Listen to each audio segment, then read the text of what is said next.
Okay, on the new FlexiPRINT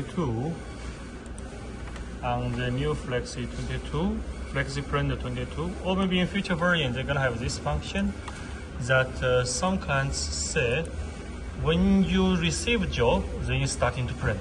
They do not want that behavior. How to change? This is about how to change. But before that, I wanna say about what means a new job. A new job is either sent by the editor. You can just send the job, or you can add a job by load a PRN file, etc. Anyway, so if you get the file, they probably gonna start to print. If you don't like that behavior, here is how to change it. Right click, set up property. Have some other thing can change, but that's not my subject. So you see, after receive, you have default action is hold. That's mostly default install is hold.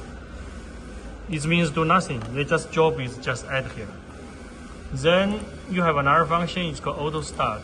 It means it will start in the rip, then send, rip and send. Or rip only, just rip.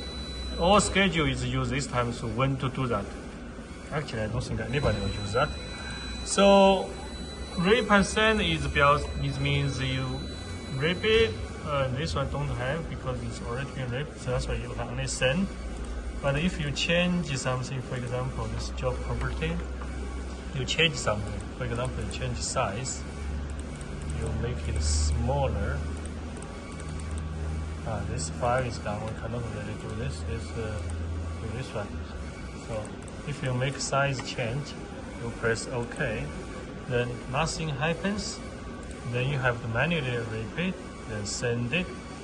But if you change the property to say rip only, apply, then if you change this or you add a new job, whichever way you change this, we're gonna change the size a little bit, you press OK, then they're gonna starting to repeat.